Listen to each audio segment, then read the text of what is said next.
Okie dokie, welcome back to the nutrition series, and for this week's episode I'm going to be going into bulking. So what I'm going to be covering in this video is what is bulking, what rates we should be bulking at, when to start and stop bulks, as well as how to bulk along the way to make the best progress you possibly can. So let's get right into it just with a simple definition of what is bulking. Bulking is a planned and intentional period of weight gain. It's not necessarily a planned period of fat gain. It's just slowly putting pounds on the scale to elicit some sort of hypertrophy response, which then takes us into the next section of what are the benefits of bulking and why should you potentially bulk. So the number one benefit above all else is that bulking and a caloric surplus, specifically just eating more calories than you burn in order to gain weight, that is the number one driver of muscle growth. You will not get any other stimulus, like from anything, any sort of supplements, any sort of special exercise. Nothing will give you as powerful of a signal to gain muscle as just eating more than you burn. Being in a state where you gain weight just will signal your body to make new tissue, and then having proper training will tell your body where to put that tissue, ideally into the muscle cells. Another possible benefit of bulking that can be really beneficial to powerlifters is that it can increase your leverages for the big three lifts. And you often think of leverages as bone lengths, which is definitely something to consider, but something for leverages also to consider is what comes between those bones. You can think of it as best example of if your thighs and stomach are thicker, when you get to the bottom of a squat, they're going to press against each other harder and there'll be more surface area touching each other, which then gives you more rebound out of the bottom of the hole of a squat, which will then make you stronger at squatting. And then on top of the benefit of just being a muscle growth stimulus and giving you better leverages to move more weight, bulking can also just be really fun for people. And some people who like eating food a lot can just enjoy bulking and do it for the sake of having fun. So then it's important to recognize on top of the benefits, though, there are also some potential risks or downsides to bulking that should be considered before going into a bulk phase or during a bulk phase. Number one, the most obvious risk, the biggest one, is just getting fat. You're gaining weight, some of that weight is inevitably going to be fat tissue, and there's always the risk of putting on too much. Because simply put, if you put on fat now, that means you have to get it off later if you want to get down to the same level of body composition at, with more muscle mass. You're going to have to get that fat off. So it's going to put you into a phase where you cannot be gaining as much muscle like you could while you were bulking. So that is a potential risk. There's also the potential risk for powerlifters of getting too far away from your weight class, to which would necessitate either a really big water cut or another further diet to get back closer to be within water cut or gut cut range. And the last potential issue comes with health issues just tied to obesity and weight gain. Mostly we're looking at heart issues, looking at increased blood pressure, increased resting heart rate, cholesterol, like plaque buildup, that sort of stuff from getting too obese. These are just things that come with obesity. They're not necessarily tied specifically to bulking itself. It's just that, when we're trying to gain weight, we are moving closer towards a state of obesity, so it's something to consider. Okay, so knowing what the benefits and risks of bulking are, we can now kind of discuss who should be bulking and who should be considering it. So the first things first is you have to be lean enough to bulk. Like mentioned before, there's some inevitable fat tissue put on, although it's not necessarily clear how much person to person every time. You're going to put on some fat tissue, so you shouldn't be starting a bulk if you already have a lot of fat tissue on your body. A pretty good ballpark for that range is if you're in the 15 to 18% range, you're really kind of at the limit where you should be considering doing a cut first and not bulking. It's going to be different person to person, but that 15 to 18% body fat range is kind of the limit where you don't want to start a bulk. You'd probably want to diet down a bit, cut some of that fat off first, to get better benefits out of it. Reason being why you don't want to start a bulk when you're at 15 to 18% or higher body fat, and I'll get into this much more later in the video, but it's just simply that the bulk won't work as well. You're going to run into a lot more issues, a lot more resistance from your own body along the way, and more of your body's response is going towards just trying to digest the food and worry about taking care of your stomach than will actually be assimilating those nutrients in your muscle cells and growing new muscle. Next group of people who should consider bulking are those who have room within their weight class to do so. Let's say you're an 82.5 kilo competitor, but you weigh 80 kilos.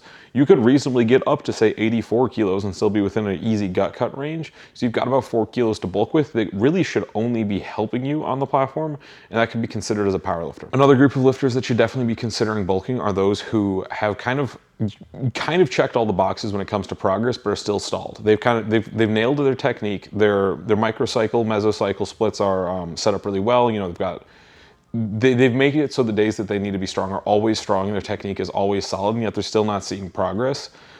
These types of lifters should probably be considering bulking because there's really not much left for them else to try if they've nailed everything else. They simply need more muscle on their body. They just need a bigger engine if they want to move more weight. So they're going to need to put on some muscle, and the best way to do so is by being in a caloric surplus. Another pretty simple group of people that could be considering bulking is just those who desire the visual effects of getting bigger, or other effects of getting bigger, but just if you want to, that's always a great reason.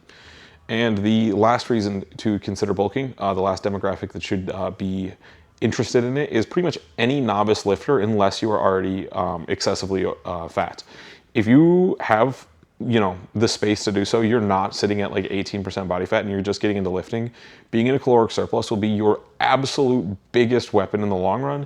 You will put on so much more muscle in a surplus than you will be maintaining, that as a novice lifter, it's kind of the default assumption that you should be bulking.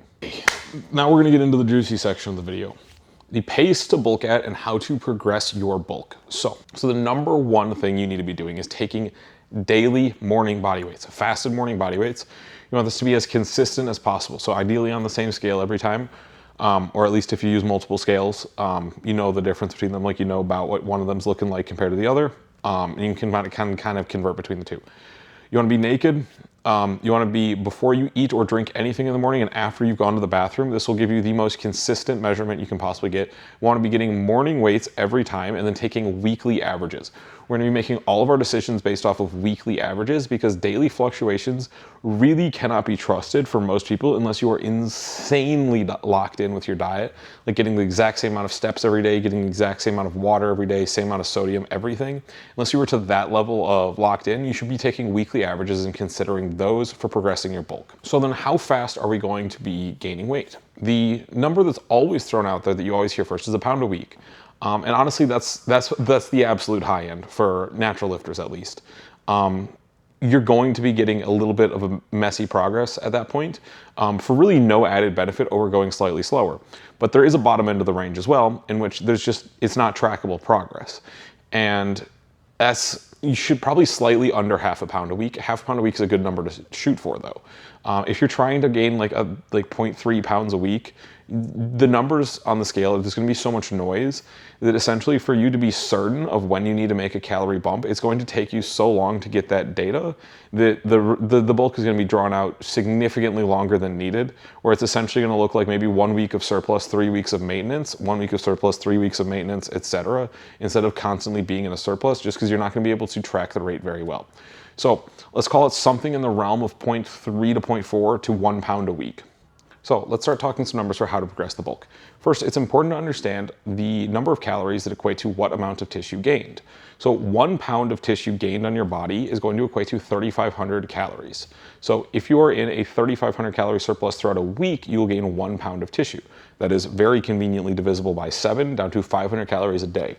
So we can consider a 500 calorie a day surplus to be the 1 pound a week number, 250 calories a day surplus to be the half a pound a week number, etc. So for our example, let's use a 100 kilo male, or 220 pounds, because we're going to be talking in pounds here, that eats 3,000 calories a day maintenance. So we want him to be gaining 1 pound a week to start. So we're going to bump him up to 3,500 calories. So that weekly average starting at week 0 was 220 pounds. And then we come towards week 2 where we see 221 pounds. Perfect, great. This continues until we get to a point where we see the weekly average for, let's say, week 4 is 223.5. Week 5 is 223.5. Week 6 is 223.5. It flatlined. It flatlined hard for 3 weeks. At that point, we need to add in calories in about 10 or 5 to 10% ranges. I think it is best to err on the side of 5%, and then using more towards the 10% if you feel like you really need a boost, or you've been really stagnated, or you're running out of time to bulk and you need to get that weight on. Otherwise, we're going to be going in 5% bumps. Reason being is you just need to be crawling forward bulk-wise. Your body is not going to be super primed to putting on a ton of muscle and only lean muscle, unless you are on a boatload of gear. In that case, up your numbers, go crazy. But if you're a tested man, or a tested woman for that matter, it's okay to be going slow and steady. It's okay to be under a pound a week. So we want to be probably looking at more like the 5% bumps every time, just to keep things lean, because you'll be getting about the same amount of strength benefit out of 5% bumps as 10%, just simply less fat. So he's at 3,500 calories and he's hit a flat line. He's at 223.5 pounds every single week for the last 3. We need to make a jump. So we're gonna add 5% to those calories. So that's 175 calories, bumping them up to 3675. We then see the scale keep going up then. We go from 223.5 that week to 224 the one after, 224.5, and then after that we see 224.4. So the average has gone down by 1 pound, or by 0.1 pounds from week to week. If you are seeing an average flat line for 1 week to 1 week, that can be noise. That can be just simply just a little bit of fluctuations, random chance of daily body weight fluctuations, etc., putting you a little bit lower than expected. That's fine. But if it's going down, you are not in a surplus anymore. Unless you had something that went way off this last week. Either you did a buttload more like cardio than usual, you ate a lot less, but the reality is then you kind of weren't on diet. You were doing something else. So in that case, the solution is just get back on diet, get back on plan. But if everything's staying the same and you see your weight is going down from 1 week to the next, or I'd say a good number is if it stagnates for about 3 weeks in a row where you're not seeing really any movement, that's when it's time to make a bump. So 5% at a time is a very sustainable approach that will lead to pretty lean gains over the long run, but you can make up to 10% at a time. Just the number one thing to note is that you should be watching weekly averages and only making bumps when you see a flat line of body weight for about 3 weeks or a regression in body weight from 1 week to the next. Now, you're probably wondering yourself, at least if you're a really driven individual that really wants results, you're probably wondering to yourself, okay, well then won't that mean there's just a lot of times where I'm not gaining weight where I could be? If I'm waiting to see weeks stagnate and I'm not making changes proactively. The answer is yes, you will have weeks that are stagnated if you're not making changes proactively. And does that mean you didn't gain as much weight during this period as you possibly could have? Yes, but I'm going to argue that the net benefit over the long run is probably better. If you are putting on muscle or weight very slowly, it's going to lead to approximately the same amount of muscle growth. But you're going to end up being in less periods of time where you need to cut back because you're not going to get fat. You're going to stay much less inflamed, with your body feeling much better, and you're going to be just staying leaner for longer, which means you can spend more of your year pushing this weight up slowly but surely, making slow but sure strength gains. Because as powerlifters, remember, we are here for these strength gains, and being in a small calorie surplus does lead to approximately the same strength gains as a large calorie surplus, even though the amount of weight gained is entirely different.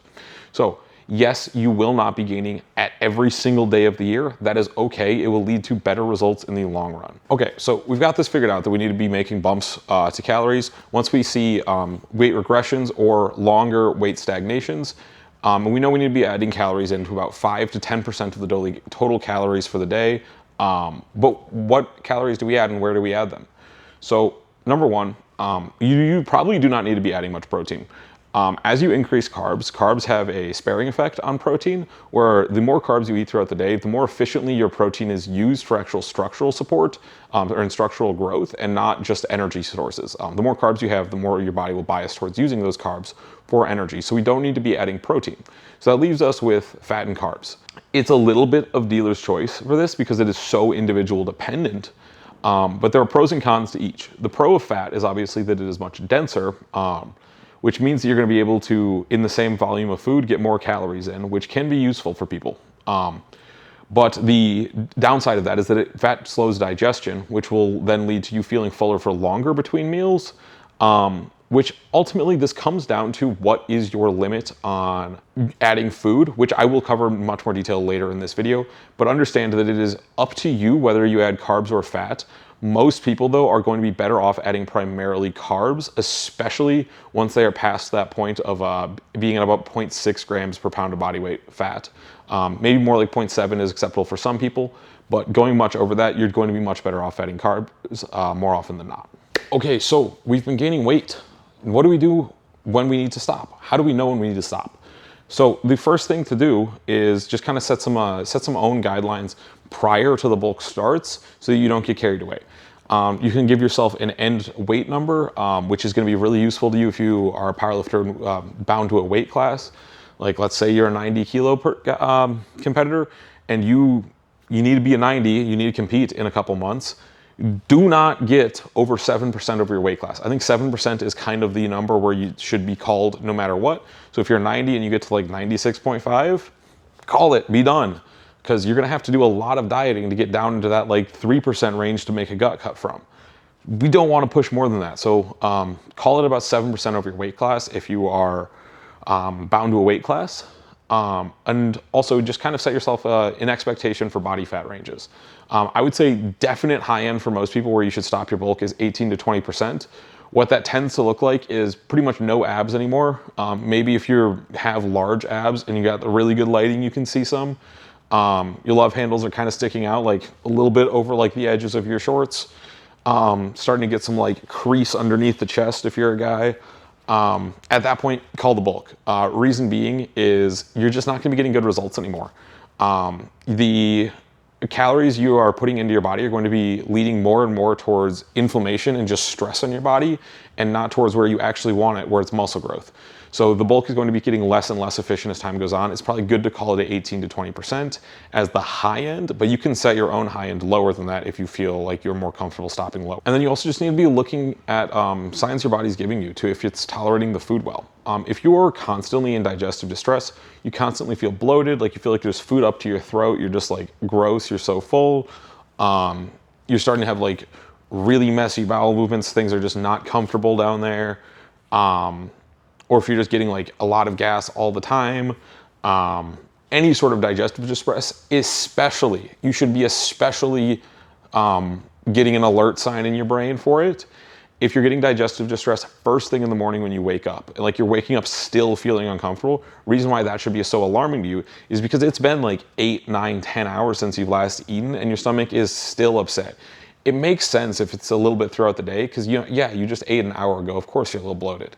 But if you haven't eaten in almost half a day and you're still bloated, that's when it's time to start really paying attention. Another really clear sign that you are getting to a point where your body's just getting stressed from the food and you're not actually assimilating it fully efficiently is if you're getting a lot of subcutaneous water retention.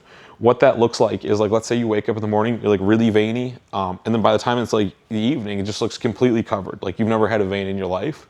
That's because there's a lot of water being held in your skin, inflaming the skin up over the veins so you're not able to see them anymore. It's a huge sign of stress. Also, if you're getting like a really bad sock line, like you take your socks off at night and there's like a really big indent where the sock was, that's a bad sign. We should probably be considering stopping the bulk there. And lastly, just also be taking evening weights. If you're waking up, if you're waking up at 225 pounds and you're going to bed at 228, you're doing fine. 3 pounds between morning and night, totally fine. But if it's like 10, like if you're looking at like 5% heavier in the evening than you are in the morning, your body is not liking the food you are eating and you need to figure out a way to get yourself to tolerate it better. All of these reasons to stop the bulk, other than the weight class one, but all of these reasons to stop the bulk are not because it's like the comfortable point to do so, or it's like any of that. What this is ultimately is the way to get the best long-term results. I mean, yes, a lot of these do also revolve around comfort, but the reality is if you are pushing yourself to a point where your body is fighting back and you try to keep going, it doesn't matter how stubborn you are, how genetically gifted you think you are, how much of a time crunch you're in, you will not get as good long-term results as if you stayed in a state where your body was working with you. So it is important to not work against yourself. Do not push yourself to a point where your body is just getting inflamed. So make sure you're cutting your bulk off when it gets to that point. But Pat, I want to keep gaining weight. I need to do it eventually. What do I do when I get to this point where my body's fighting back? So you could just go into a maintenance phase. You could go into a prolonged deficit phase. But if you do really want to keep the weight going up, we have some options of mini cuts. What a mini cut is a very brief but aggressive deficit to get your body resensitized to growth, get it resensitized to food, so your digestion gets better as well as your response to surpluses. And it might also bring your calorie count down to a point where you can eat at a more manageable amount in a pretty brief amount of time. So what mini cuts look like? I typically like to call them about 2 weeks, although it can be slightly more, slightly less, but about 2 weeks is about the sweet spot for them, because that's about the point it takes for you to really start losing performance. And it is a massive deficit. By massive deficit, I'm talking like 20%. This is not meant to be sustainable. This is not meant to be a good long-term method of losing weight. It is a quick blast of weight loss to get you back into a sensitive enough state to bulking. During these mini cuts, you can also be increasing cardio significantly, up to about 50% above your daily expenditure. So if you are getting about 10,000 steps a day, we're talking up into about 15. Just to really get extra weight off, get you much more sensitized as well. Cardio is a hugely beneficial tool to keeping you processing things efficiently. So upping the cardio during a mini cut can be huge also to setting yourself up for more success once you get back into bulking. And then during the mini cut itself, expect performance to start to suffer about 3 to 5 days in. Maybe longer if you are a very huge person or you hold on to training just longer than most people. But expect about 3 to 5 days in things to start to go sour. And towards like the last couple days, things might actually start getting worse. Like you might start feeling weaker on accessories than you have in prior weeks. With that timing, understanding it, I think the best place to put it is right before, like it's best to start a mini cut immediately before the end of a block. So like, let's say you've got 4-week blocks, you just wave load. So week 4, Saturday, like the last day of the block is your heaviest day of the block. It'd be probably a good idea to start your mini cut about Tuesday or Wednesday of your week 4. So yes, you're actually in a pretty huge deficit the couple days going in. Should still be fine. You should still be strong going into that week 4, especially if you move some carbs to be right before the primary day. Putting the mini cut at the end of the block like that lets you have the lowest impact on training because it puts all of the performance loss towards the lowest intensity sessions of that block. Okay, so now that we've covered the rates to bulk at, and you know when you should be stopping and what to do when you need to stop, let's talk about how you should be bulking and what you should be eating while you're bulking. The number one thing I just want to get into here, the biggest misconception I always see on this topic is the concept of dirty bulks. And what I'm calling a dirty bulk is a diet that is heavily leaning towards processed foods that is high in fat. We do not want to be going this route. We want to be doing much more of a clean bulk. And what I mean by clean bulk is you want to keep your fat amounts pretty moderate. Something in the realm of capping it at 0.6 to 0.7 grams per pound of body weight. And we need to be keeping that fat from healthy sources, keeping it from animal fat and from healthy plant fats like avocados or coconuts. And then we need to be also considering just general food sources and keeping them not processed. Just non-inflammatory, medium, moderate amounts of sodium, all of that, not crazy high sodium and all of that. So the chicken, broccoli, and rice meme is not a meme for no reason. Having a lot of lean meat, whole grains, and vegetables is a great way to bulk. The lean meat bringing you good high quality protein and not crazy high amounts of fat. You're getting your grains from your rice, the low glycemic index carbs that are going to keep your insulin sensitivity very happy. You're going to be continuing to absorb your carbohydrates efficiently, and you're getting your vegetables in, which brings me to the next point of eat your fruits and vegetables while you're bulking. I know they're considered to be a cutting food a lot of the time because they're usually seen as volumizers by athletes, but they do a lot more than just volumize your food. The biggest benefit that you can consider for fruits and vegetables is they don't just volumize the food, they push food through you. So you are going to be able to eat much more, much sooner if you were eating your fruits and vegetables. Yes, they might make that first couple meals you eat with them harder, but once you actually start digesting them, moving them through your body, they're going to start making your meals easier to eat. You're going to be getting hungrier sooner because you're actually getting enough fiber to push your food through your system, and it's not just sitting in you, clogging you up, making you feel full and gross all the time. Eat your fruits and vegetables. I cannot emphasize enough how important it is to be getting a lot of fiber from fruits and vegetables while you're bulking. You should be looking at something in the realm of like 40 to 60 grams of fiber a day. It's a lot, but it will really help you. And then on that note of just making sure you're keeping things clean, keeping your body healthy, just remember that the bulking is a long-term game. We need to be thinking about long-term results and keeping them as efficient as we can by not forcing you into more breaks or diets than you needed. So we need to be keeping things really healthy, really clean, be making sure you're getting a lot of protein, 1 to 1.25 grams per pound of body weight, keeping your fat. You're probably gonna want it on the high end of the range just for comfort and the enjoyment factor, keeping it towards 0.6 to 0.7 grams per pound, and then getting the rest of your calories from carbs. You want them to be lower glycemic index carbs, stuff like grains, potatoes, stuff like that, because it's going to keep your insulin sensitivity much better. you're going to be then assimilating a lot more efficiently the nutrients that are in your bloodstream into your muscles, which will keep you digesting things faster, keeping you processing things much more into your muscles than your fat, and you'll be keeping your bulks much, much cleaner results-wise. So thank you guys so much for watching. Hopefully you got a good bit out of this video. Do all the good YouTube stuff, like, comment, subscribe, etc., and I will see you guys next time.